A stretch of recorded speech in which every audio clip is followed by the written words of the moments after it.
The visit by Prime Minister Fiame Naomi Mataafa this week comes at a special time for the unique relationship that Aotearoa New Zealand shares with Samoa. This year marks the 60th anniversary of Samoa's independence and 60 years since the signing of the Treaty of Friendship between Samoa and Aotearoa New Zealand. As a close friend of New Zealand over the past 60 years, I'm delighted to welcome Samoa's Prime Minister on her first official bilateral visit since being elected.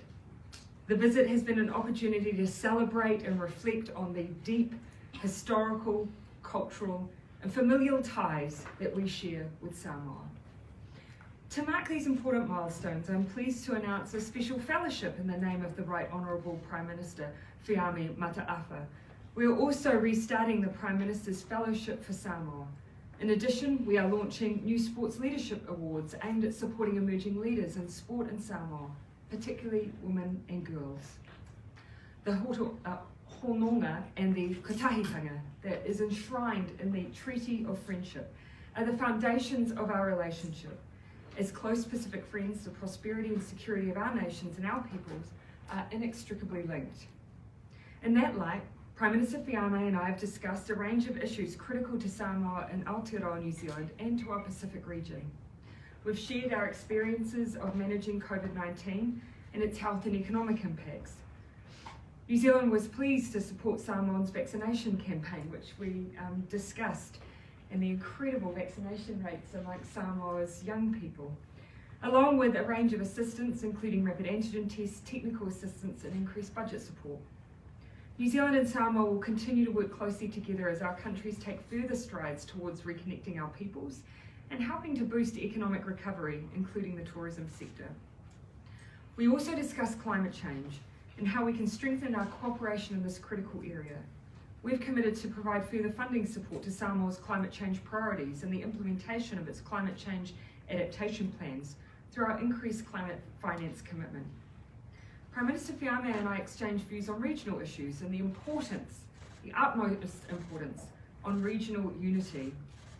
We underscored our view that engagement in the Pacific should advance Pacific priorities, be consistent with established regional practices, and be supportive of Pacific regional institutions.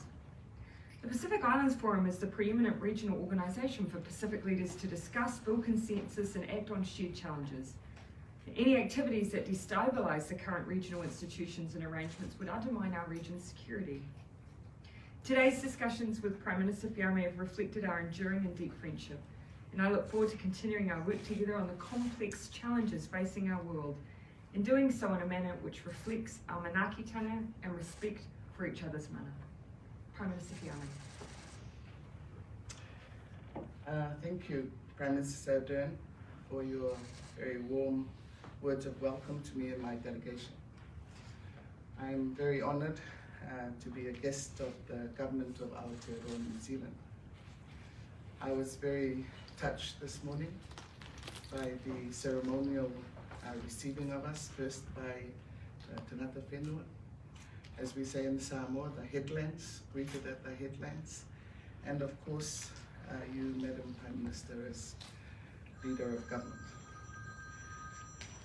We meet at this time at a particular juncture where we're celebrating three key milestones of 60 years of Samoa's independence, the long enduring partnership between our two countries since we established diplomatic relations, and importantly, the commemoration of the Treaty of Friendship on August 1st, when Samoa will open its borders to everyone.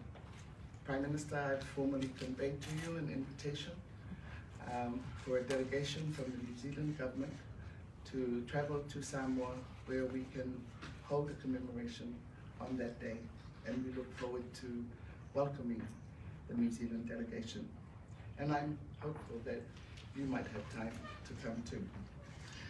I'm happy to see that in our first face-to-face engagement, we have been able to cover a lot of ground, from issues of national interest to regional and multilateral agendas. We reaffirm the strong alignment between Samoa's pathway for the development of Samoa and Aotearoa New Zealand's International Cooperation Program on the identified focal sectors of health and education, tourism, private sector development, and economic and resilient institutions. We are pleased to see the resumption of the scholarship scheme. Our close collaboration has been accentuated in our responses to the pandemic and promoting the importance of a well-coordinated response on a number of different stakeholders, led by the government. Targeted assistance from New Zealand has placed us in a position of readiness to open our borders. Prime Minister, can I just further underscore the assistance with the vaccinations, especially for the school-aged children.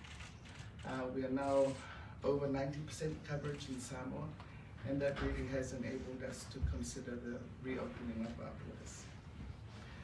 We have convergence on what are our regional priorities and have ongoing commitment to ensure that we live in a peaceful, secure, and prosperous and resilient Blue Pacific as set out under the Boy and Bikitawa declarations.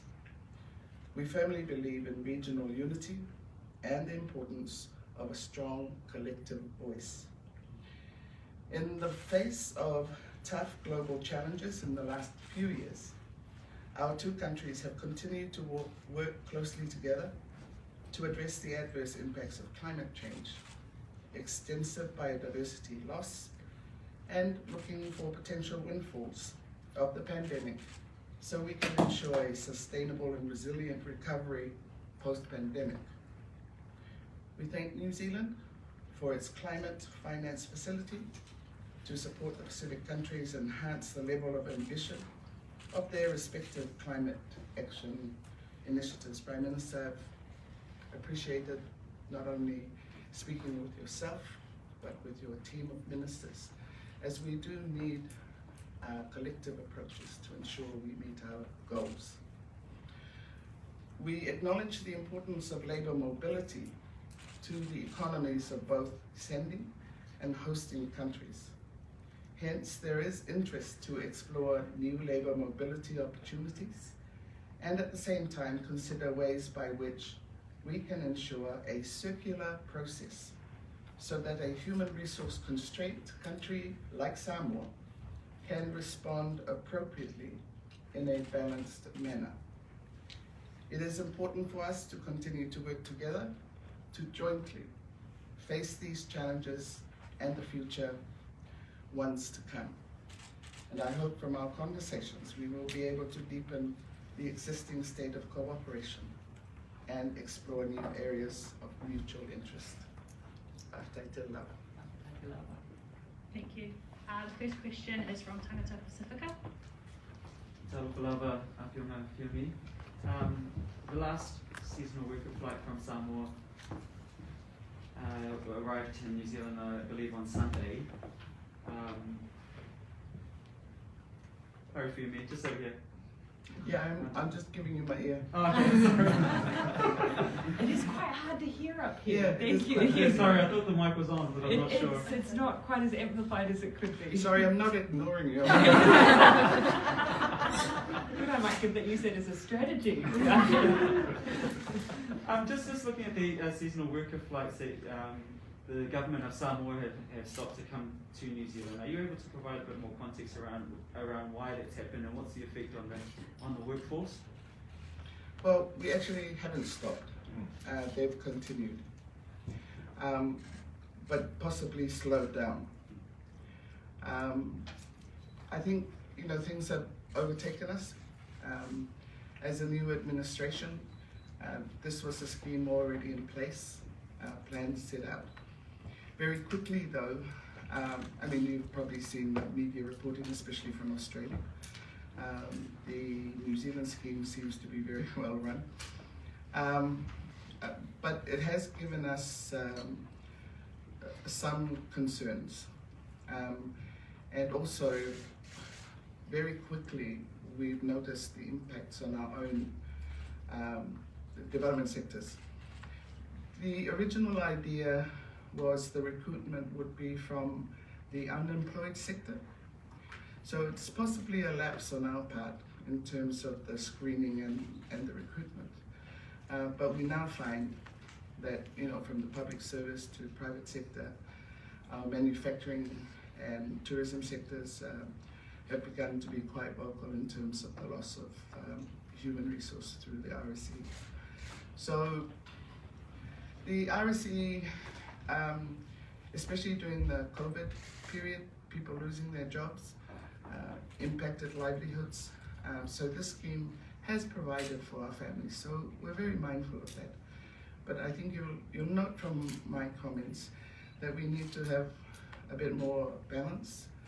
I think it's a good opportunity for a new administration, not only to review for ourselves, but to have further dialogues with our partners in this scheme, both New Zealand and Australia.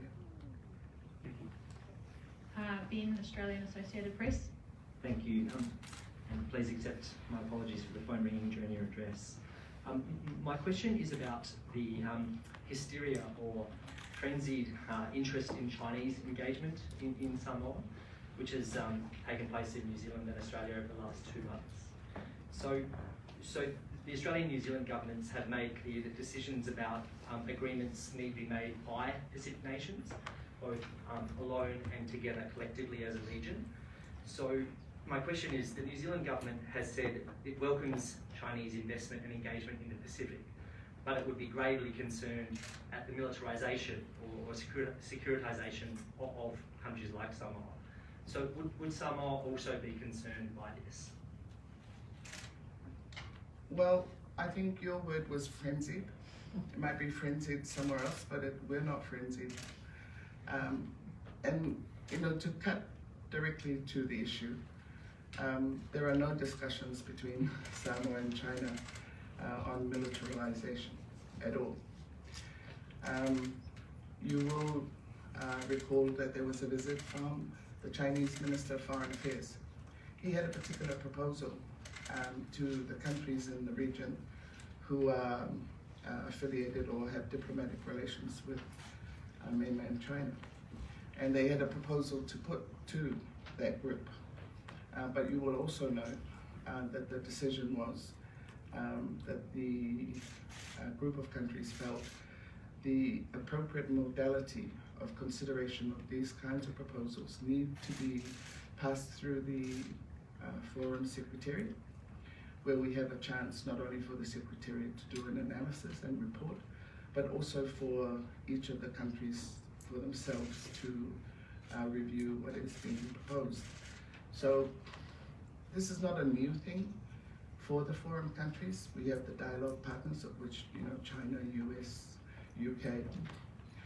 So, but they have tended to move away from that modality, and I think COVID has also not helped, not having the regular meetings. And so I'm very pleased to tell you, if you didn't know already, the leaders will be meeting in July from the 12th to the 14th, which will be a very good opportunity just to bring back the modalities of meetings and also to consider the specific issues before us, including the Chinese security issues which have arisen in the region.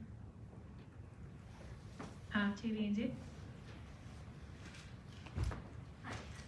A question for both of you is how challenging will it be for all Pacific Forum leaders to agree that the regional security deals in place, such as Bikitawa, Boy, are enough to deal with security threats domestically and internationally?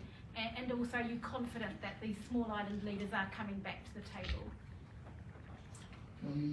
Okay. Well, first of all, I think it's a good opportunity for the region to consider security issues in the context of something that is current, and to test the usefulness, I suppose, of the instruments that we already have in place. If they're not enough, then it's an opportunity to have that discussion around that. But I think I've made the point to Prime Minister Ardern and other colleagues.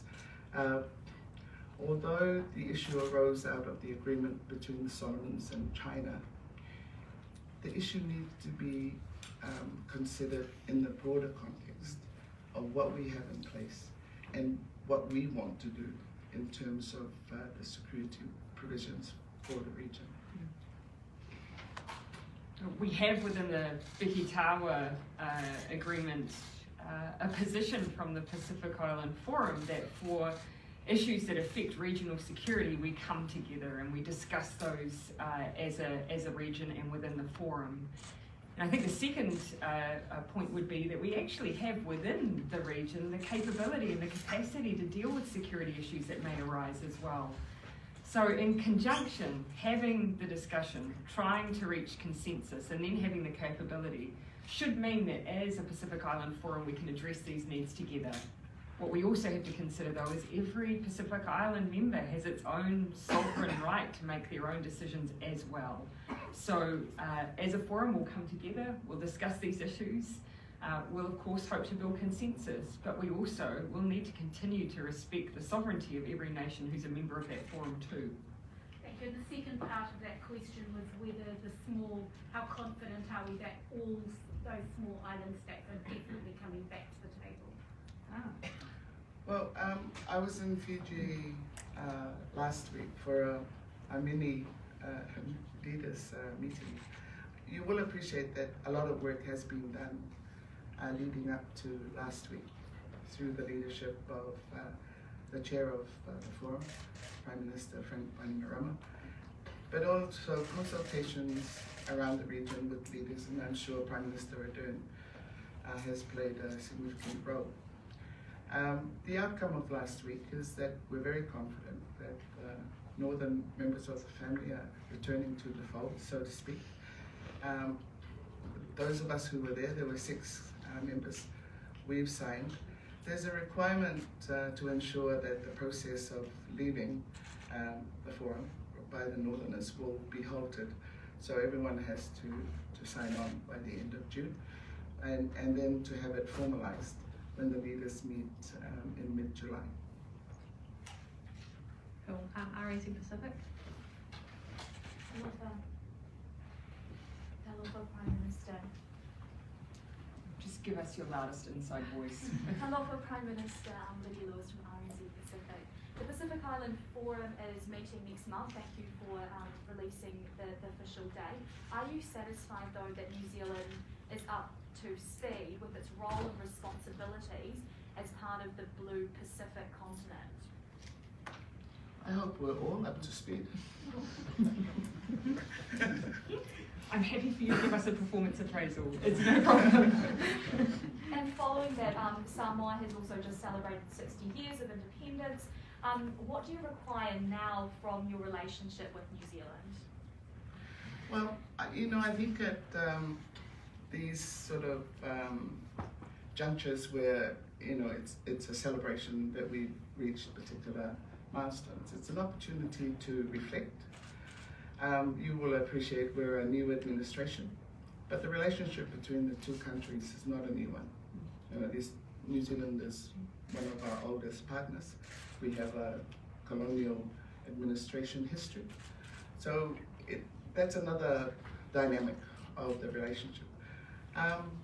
I'm not in a rush as a new leader to be coming up with a shopping list of any sort. This visit is more to make a reconnection, to have the opportunity to reflect, and perhaps share a conversation where we can reprioritize perhaps where we put our energies. Climate change, of course, is always at the top of that. I think the traditional ones, which have been health, education, these are such key pillars to development, not only for my country, but for the region. So we're coming past the COVID COVID has provided, it has impacted us, but it's also given us a lot of really good lessons on how we can operate, and building back stronger after the pandemic is something I think as leaders we're all working together in. Hi again. Sorry to be greedy. You mentioned the assistance that New Zealand has given around the COVID pandemic. With borders about to open soon for Samoa, are you confident that Samoa is ready to welcome back visitors? And also, second part of that is, what would be your message to the Samoan community here in New Zealand around coming home? Yes. Well, essentially, we're open now for Samoans, as long as you can find a seat on a plane. I had a meeting with Air New Zealand, and of course, the airlines, like everyone else, is readjusting. We've been given reassurances. At the moment, we have a weekly passenger flight and a weekly cargo flight. From 1st August, they will progressively increase until it gets up to a daily flight by the end of the year. So we're very confident, working with the different partners and stakeholders, that will be a measured thing. To your question on whether we'll be ready, yes, we're ready, as we've indicated, for the returning Samoans. 1st of August is a target, so it was very important for us, just like all other governments, to give the indication of what times are set so that people can put their preparations in place. And then your message to the Samoan community as well? Here, Or yeah, in New Zealand? with regards to the opening up, welcome home. We look forward to it. This year, the 60th anniversary, it's a year-long celebration. So there's no need to rush back for the 1st of June, which is already gone. And there are many other calendar events that are being set up. We hope one of those will be the 1st of August. We've also formally indicated an invitation for the visit of your Governor General, and perhaps at a later time. And of course, in Samoa there are various national events. Te Wila, for instance, would be another time. Our big church gatherings is another opportunity that brings in many Samoans from overseas.